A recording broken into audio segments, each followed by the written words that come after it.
Assalamualaikum warahmatullahi wabarakatuh dan selamat sejahtera kepada Dr. Lim. Saya Akil Danish bin Muhammad Kamrul Syam. Hari ini saya akan membincangkan tentang punca-punca ketidakupayaan murid berkeperluan khas masalah pembelajaran. Jadi saya akan mengambil murid-murid yang mempunyai masalah sindrom Down.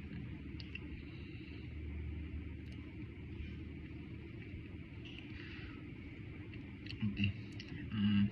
Yang pertama, saya akan antara punca-punca yang terdapat dalam ini terdapat 5. Saya akan membincangkan tentang 5 punca-punca utama, iaitu genetik, pemakanan, kemalangan, trauma dan jangkitan pranatal, perinatal dan paskanatal. Okey. Sekarang kita masuk punca yang pertama, iaitu genetik. 30 hingga 50% kanak-kanak yang menghadapi masalah pembelajaran berpunca daripada ibu bapa atau kedua-duanya menghadapi masalah pembelajaran. Hal ini berlaku kerana mutasi gen neurotransmitter dan reseptor dopamin, iaitu seperti yang saya ambil tadi, masalah sindrom Down yang menyebabkan oleh kehadiran beberapa gen yang terpisah dan berinteraksi antara satu sama lain, sehingga menyebabkan proses penularan genetik menjadi kompleks. Okey, antara penyataan yang lebih jelas tentang sindrom Down. Sindrom Down disebabkan oleh pencantuman dan pembahagian sel yang tidak sempurna semasa meiosis. Hal ini kerana semasa proses meiosis kita punya kromosom akan terbahagi kepada 2 dan disebabkan oleh misconjunction semasa meiosis menyebabkan kanak-kanak tersebut mengalami sindrom Down. Antara kesan kepada kanak-kanak sindrom Down ialah lidah menjadi besar dan terjelir, jari pendek dan lebar, pertumbuhan yang lambat dan mata bentuk badam. Okey, seterusnya kita tengok punca-punca dari segi pemakanan. Okey, kanak-kanak yang mengambil gizi yang tidak seimbang untuk suatu tempoh yang lama akan mengalami malnutrisi. Malnutrisi ditaktifkan sebagai kekurangan nutrien tertentu dalam makanan. Malnutrisi menyebabkan pelbagai penyakit seperti anemia, scurvy dan ricket.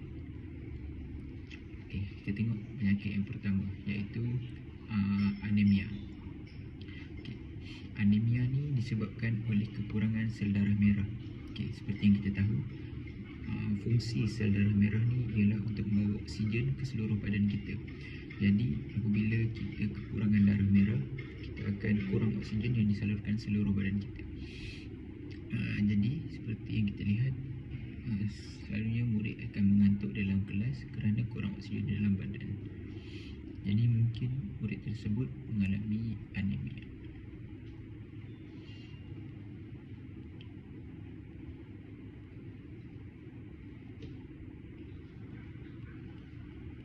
Okey, seterusnya scurvy. Scurvy merupakan masalah kekurangan vitamin C. Hal ini menyebabkan gusi mereka mudah berdarah.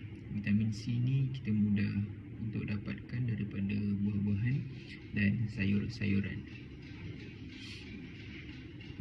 Okey, seterusnya yang terakhir sekali, ricket. Ricket merupakan yang seterusnya ialah ricket. Ricket merupakan kekurangan vitamin D dan kalsium. Hal ini akan menyebabkan pembekakan tulang, tengkorak menjadi lembut dan tulang mudah patah. Okey, punca yang ketiga, kemalangan. Kemalangan di sini saya akan mengambil contoh kemalangan ialah hentakan yang kuat. Okey, hentakan yang kuat akan menyebabkan kegaran pada otak bayi. Okey, apakah punca daripada kegaran otak bayi tersebut? Bayi akan menjadi tidak ceria atau tidak aktif.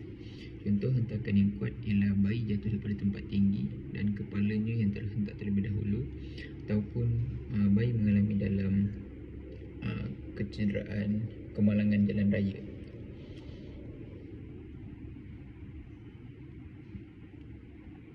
Okey, seterusnya kita pergi dekat punca-punca yang keempat, iaitu jenis jangkitan.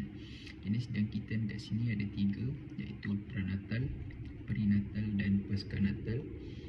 Pranatal bermaksud sebelum kelahiran.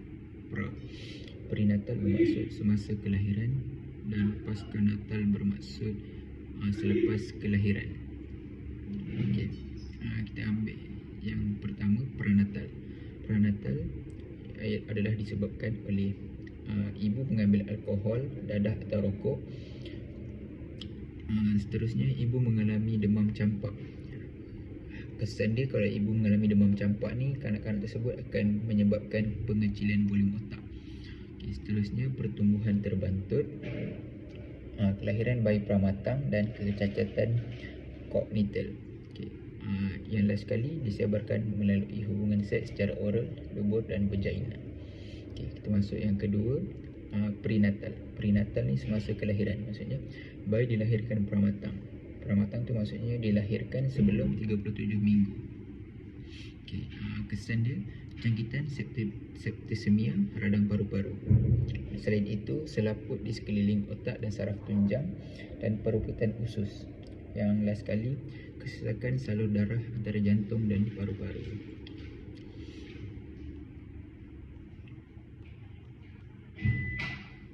Okay.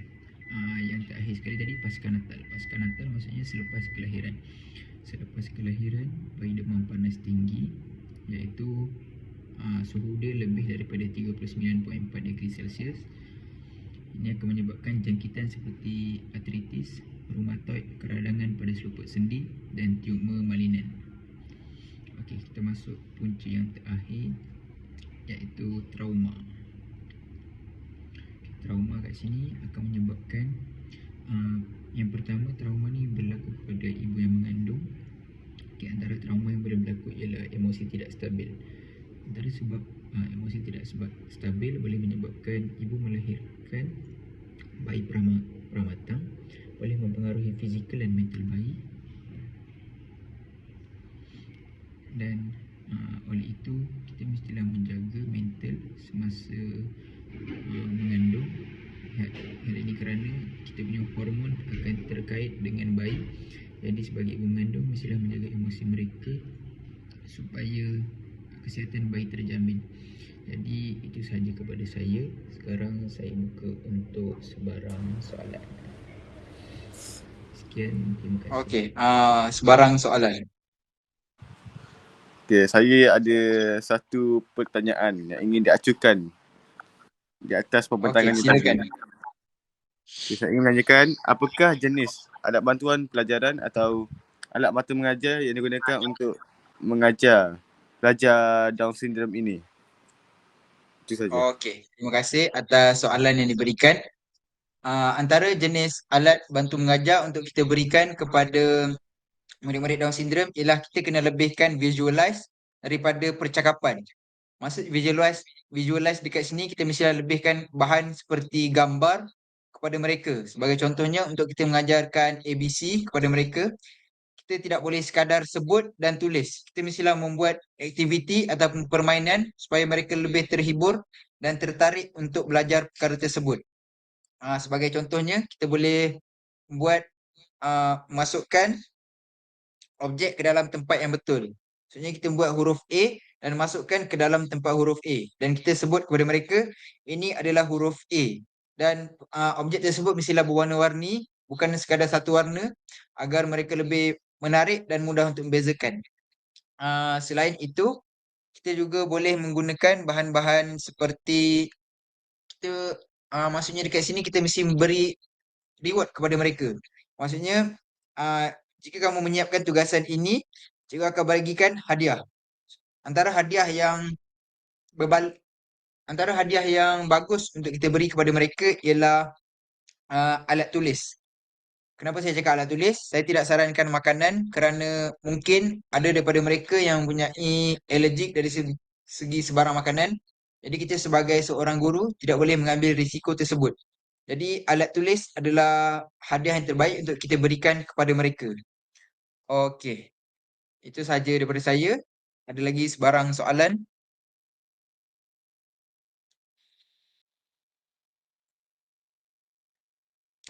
Okay, terima kasih Okey. atas jawapannya tadi. Yang sangat membantu Okey. saya. Terima kasih. Okey. Saya rasa sampai sini saja saya punya pembentangan pada hari ini. Sekian, terima kasih.